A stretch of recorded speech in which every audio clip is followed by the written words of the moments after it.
എറണാകുളം ഇടക്കൊച്ചിയിൽ ആന ഇടഞ്ഞ സംഭവത്തിൽ വനം വകുപ്പ് അന്വേഷണം ആരംഭിച്ചു. സുരക്ഷാ മാനദണ്ഡങ്ങൾ പാലിച്ചാണോ ആന എഴുന്നള്ളിപ്പിന് എത്തിച്ചത് എന്നായിരിക്കും പരിശോധിക്കുക. കൃത്യസമയത്ത് എലിഫന്റ് സ്ക്വാഡിൻ്റെയോ വനം വകുപ്പിൻ്റെയോ ഇടപെടൽ ഉണ്ടായില്ലെന്ന് ജനപ്രതിനിധികൾ ആരോപിക്കുന്നു. ഇടക്കൊച്ചി 2 മണിക്കൂറിലധികമാണ് ഈ ആനയുടെ മുമ്പിൽ ആളുകൾ വിറച്ചത്. YS അഭിനന്ദ് കൊച്ചിയിൽ നിന്ന് ചേരുന്നു. Abhinand, good morning. ഈ യഥാർത്ഥത്തിൽ ഇടക്കൊച്ചിയിലെ തൊട്ട് ഒരു നമ്മുടെ പൊതുനിരത്തിന് അടുത്ത്, മെയിൻ റോഡിന് അടുത്തായിരുന്നു ഈ ആനയുടെ ഈ കലാപം മൊത്തം. യഥാർത്ഥത്തിൽ നമ്മൾ കുറേ നേരം അത് തത്സമയം കാണിക്കുകയും ചെയ്തു.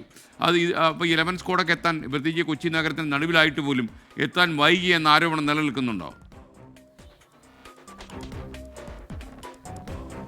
Good morning S K. തീർച്ചയായിട്ടും എറണാകുളം ഇടക്കൊച്ചിയിൽ 2 മണിക്കൂർ ഭീതി പരത്തിക്കൊണ്ടായിരുന്നു ഇന്നലെ ആന ഇടയുന്ന ഒരു സാഹചര്യം ഉണ്ടായത്. അത് വലിയ ദൃശ്യങ്ങൾ തന്നെ വ്യക്തമായിരുന്നു എത്രത്തോളം ഭയാനകമായിരുന്നു എന്ന്. സംസ്ഥാന പാതയിലേക്ക് ആന കയറിയപ്പോഴായിരുന്നു അത് പരിഭ്രാന്തി പരത്തുന്ന സാഹചര്യത്തിലേക്ക് പോകുന്നത്. ദൃശ്യങ്ങളിലേക്ക് പോവുകയാണെങ്കിൽ ഈ ആന ഇടഞ്ഞത് മൂലം ഇവിടെ 2 കാറുകൾ, ഒപ്പം തന്നെ ഒരു വാന്, ഒരു ലോറി, ഒപ്പം 8 ബൈക്കുകൾ, അങ്ങനെയാണ് പൂർണ്ണമായും തകർന്ന സാഹചര്യം പോയത്. അങ്ങനെ ഏതാണ്ട് 3 മണിക്കൂർ വൈകിയാണ് എലിഫന്റ് സ്ക്വാഡ് കൃത്യമായി ഇവിടെ എത്തിയത് എന്നാണ് ഇപ്പോൾ ജനപ്രതിനിധികൾ ആരോപിക്കുന്നത്. എലിഫന്റ് സ്ക്വാഡിന്റെ വനം വകുപ്പിന്റെ ഒക്കെ ഇടപെടൽ, പാപ്പാന്മാരുടെ കൃത്യമായ ഇടപെടൽ 2 മണിക്കൂറിന് ശേഷം ഈ ആനയെ തളയ്ക്കുന്ന സാഹചര്യത്തിലേക്കും കാര്യങ്ങൾ എത്തിയിരുന്നു. ഇടക്കൊച്ചി ശ്രീകൃഷ്ണസ്വാമി ക്ഷേത്രത്തിൽ ആന എഴുന്നള്ളിപ്പിനായി എത്തിച്ച ആനയായിരുന്നു ഈ ജ്ഞാനോദയം ക്ഷേത്രത്തിൽ കുളിപ്പിക്കുന്നതിനിടയിൽ ഇടയുന്ന ഒരു സാഹചര്യത്തിലേക്ക് കാര്യങ്ങൾ എത്തിയത്.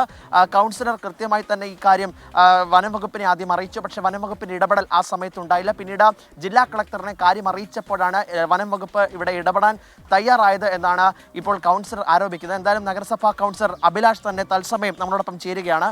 കൃത്യമായ ഇടപെടൽ ഉണ്ടായില്ല എന്ന് പറയുന്നു. എന്തായിരുന്നു സംഭവിച്ചത്? സംഭവം ഇന്നലെ 4 മണിക്കാണ് ആന ഇടഞ്ഞത്.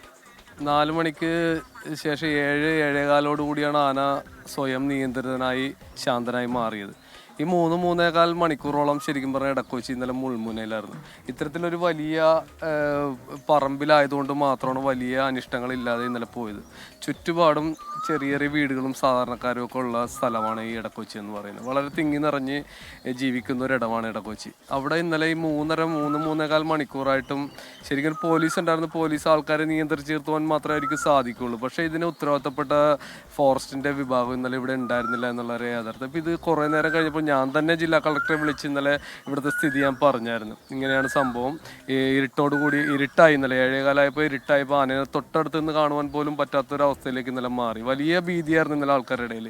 അങ്ങനെ ഞാൻ കളക്ടറെ അറിയിച്ചപ്പോൾ വനംവകുപ്പിന് ഇന്നത്തെ അന്വേഷണമൊക്കെ എങ്ങനെയായിരിക്കും നടക്കുക എന്നാണ് പറഞ്ഞത്. ശരിക്കും പറഞ്ഞാൽ ഇന്നലെ ഇങ്ങനത്തെ ഒരു വിഷയം ഉണ്ടാകുമ്പോൾ കൃത്യമായി ഇടപെടേണ്ടതാണ് വനം വകുപ്പ്. ഞാനിപ്പോൾ കുറ്റം അടിച്ചേൽപ്പിക്കുകയല്ല. എന്നാലും ഈ 3.25 മണിക്കൂറോളം ഇടക്കൊച്ചിയിലെ ജനങ്ങളെ പരിഭ്രാന്തരാക്കുവാനായിട്ട് ഇന്നലെ അവർക്ക് ഒരു ആനേനൊന്ന് തടയിടുവാനായിട്ട് അവർക്ക് സാധിച്ചില്ല എന്നുള്ള, എന്താണ് ചെയ്യേണ്ടതെന്നുള്ള അവരാണല്ലോ ചെയ്യേണ്ടത്. പക്ഷെ അവർ ഇന്നലെ ഇവിടെ വന്നില്ല എന്നുള്ള യാഥാർത്ഥ്യം. അതാണ് SKN കൗൺസിലർ വ്യക്തമാക്കുന്നത്. ആനയെ തളയ്ക്കുന്നതിനകത്ത് പാപ്പാന്മാരുടെ നിർണായകമായ പങ്കെടുത്ത് പറയുമ്പോഴും വനംവകുപ്പിന്റെ ഭാഗത്തുനിന്ന് കൃത്യമായ ഇടപെടൽ സമയത്ത് ഉണ്ടായില്ല. പക്ഷേ ഏതാണ്ട് 2 മണിക്കൂറത്തെ പരിശ്രമത്തിന് ശേഷം പരിഭ്രാന്തിയിലാക്കിക്കൊണ്ട് ജനങ്ങളെ ഈ ആനയെ തളയ്ക്കുന്ന സാഹചര്യത്തിലേക്ക് എത്തിച്ചു. എന്തായാലും ഇടക്കൊച്ചിയെ സംബന്ധിച്ചിടത്തോളം ഇന്നലെ വലിയ പരിഭ്രാന്തിയായിരുന്നു പരത്തിയതുണ്ട്. 3 മണിക്കൂറിനൊടുവിലാണ് ഇത്തരത്തിലേക്ക് ആനയെ തളച്ചത്. പക്ഷേ ഇപ്പോൾ ആനയെ ഇവിടെ നിന്നും തൃശ്ശൂരിലേക്ക് കൊണ്ടുപോയിട്ടുണ്ട്. വനംവകുപ്പിന്റെ കൃത്യമായ അന്വേഷണം ഇന്ന് പുരോഗമിക്കുന്നുണ്ട്. വനംവകുപ്പ് ഉദ്യോഗസ്ഥർ ഈ സ്ഥലത്തെത്തി പരിശോധിക്കും. സുരക്ഷാ മാനദണ്ഡങ്ങൾ അടക്കം പാലിച്ചിട്ടുണ്ടോ എന്നതിലായിരിക്കും വനം വകുപ്പ് വ്യക്തത വരുത്തുക. ചൂട് കാലമായതുകൊണ്ട് തന്നെ അത് കൃത്യമായ ഒരു അന്വേഷണം വനം വകുപ്പിന്റെ ഭാഗത്തും ഉണ്ടാകും. SKN.